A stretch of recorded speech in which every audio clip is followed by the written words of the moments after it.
Tupac, Dr. Dre, Dr. Dre. California Love. This song right here, even if you don't listen to hip hop, I feel as if you know this song. Right. I feel as if you know of this song. It's such a party starter. It gets the party started. It gets you hype. I love the song because to me it's the height of death row, if you will. Right. This is I know I've seen the behind the scenes footage. Suge Knight is there.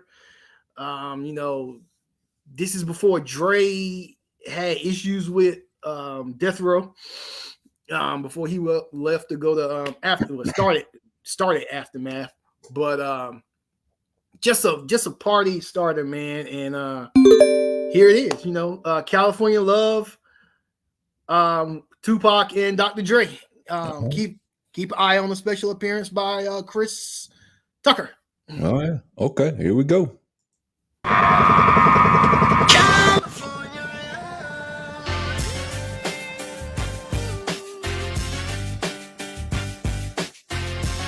Oh, and I forgot about Roger Zach. Yep, Roger Chapman, you got to put him in there. Yeah, gotta throw about him in there. Before auto-tune.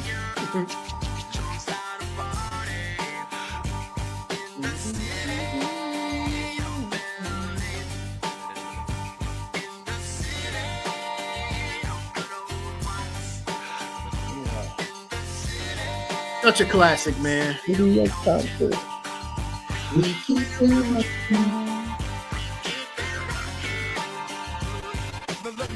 Everybody to the wild, wild west. A state that's untouchable like Elliot Ness. The track hits your eardrum like a slug to your chest. I remember when I saw this, I was like, Dre's rapping?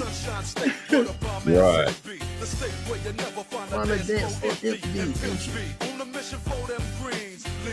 But this was in 95. This was upon Tupac's release. Because when he got released, he was released straight. He worked for Death Row. Probably why. I mean, you look at Tupac, you think he was balling, but when Tupac passed, he owed Suge Knight a lot of money. Yeah.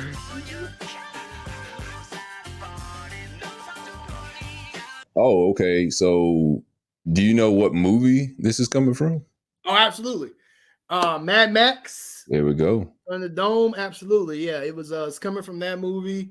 Another caveat in this video and in the song, which makes it even better. They're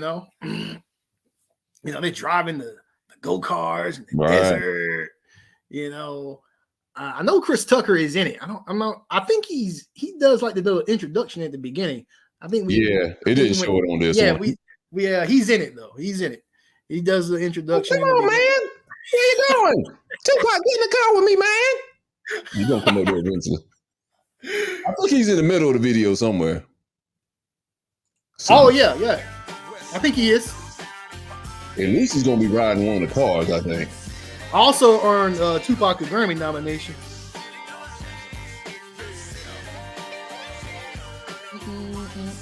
I just feel like you can bounce this. I know in West Coast everybody was crip walking probably to it, but sure. It's one of those classic tunes. I know my cousin is a huge Tupac fan, which is kind of how I started on my Tupac fandom as well. I'd love to see how much this video costs. That's a good question. Fresh out of jail, California. Got stuff on the scene. I'm hearing hoochie screaming, leaning for money and alcohol in my life of the West Side. Tupac is a great artist, but I think what true hip hop fans gotta recognize is there are so many people better than Tupac lyrically.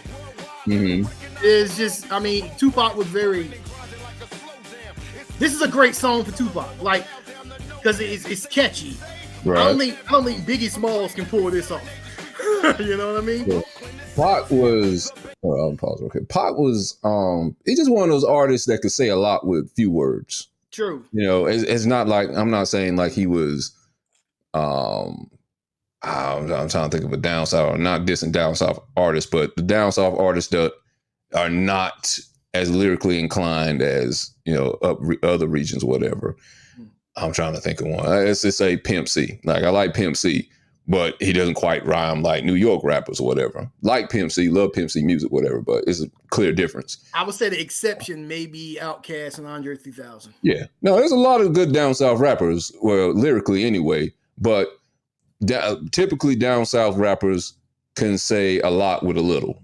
Yeah. And I'm not, that's why I say I'm not putting Pac in the same category in that. Lyrically, he was great. I wouldn't, you know, put him in the same category as like a Jay-Z or Biggie, but he said a lot with few words. Yeah. They were, you know, poetic at that, but he didn't have to use a whole lot of deep meanings in his lyrics to get his point across, is what I'm saying. And he did it well. He did. And I also think I think body language is what Tupac used a lot in his music. You know, like for just now, he was smacking it, and then, you know, he's smacking a woman's ass. So I think his body language spoke volumes as to what he said verbally. I mean, just like it hit him up. Like we were saying earlier, say a lot. Yeah, he didn't say a lot, and in fact, he was talking towards the end, but he was all over the place and hit him up. You know, he didn't just stand still, which is the opposite for, you know, like your Biggie. Biggie was a big dude, so Biggie said a lot verbally, because Biggie wasn't about to jump around and be all animated like Tupac. You know what I mean? And I say this is also a Hype Williams video too. Hype Williams used to be the John Singleton of hip hop videos back then. Yeah. Oh yeah. True. Mm-hmm.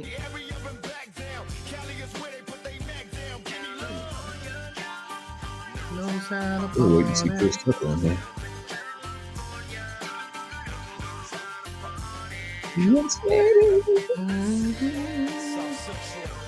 Like, I would definitely put this on to start the party. This is a party starter. Yeah.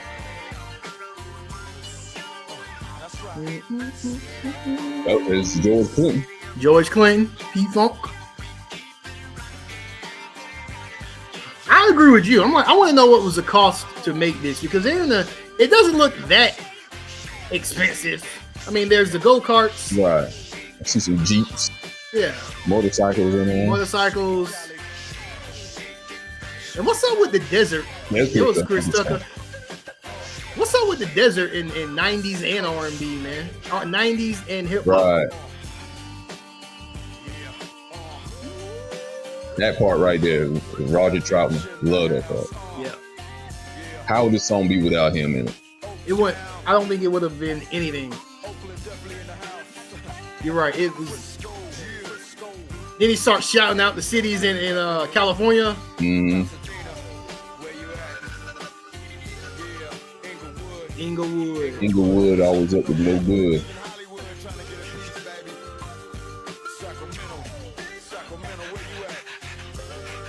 There's another thing in 90s in 90s hip hop videos, the video girls.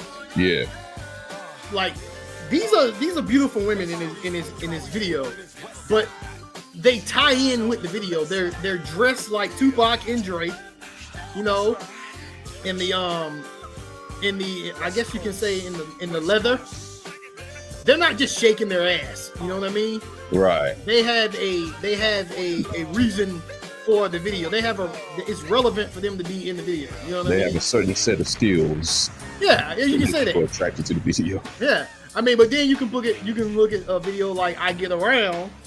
Yeah. The point of that video is for them to shake their ass. Right. So apparently, you know, let me pull it back up. Chris Tucker said he almost died doing this video.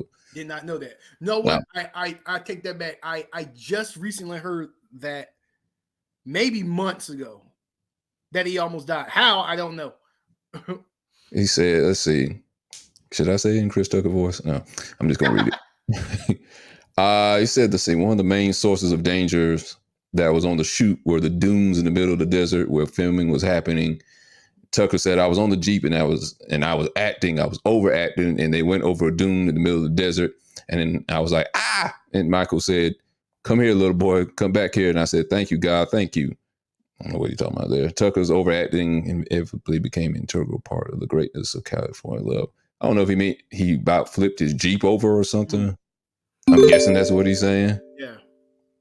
I don't know. He said he almost died, and I don't know what he mean exactly by that. I'm thinking maybe going over the dunes, the vehicle he was in almost flipped. I'm guessing That's what he's referring to as well. But like I said, I always love this song, man. Always love this song. To be continued. You continue. What was it? Continue? Oh, you know what? I do know he had a part 2 to this, To Live and Die in L.A. Oh, was that what it was? There is a part 2. It was To Live and Die in L.A. And at the end of the To Live and Die in L.A., he says California Love, part motherfucking 2, without gay ass Dre.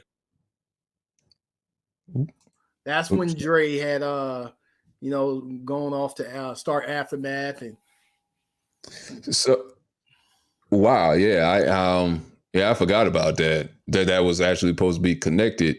Mm-hmm. So he did all that. Dre was in the video in the first place. So I wonder what the direction was going to be of the video. Of, I guess him and Dre, weren't at odds then. They so there is a video for To Live and Die in L.A. Yeah,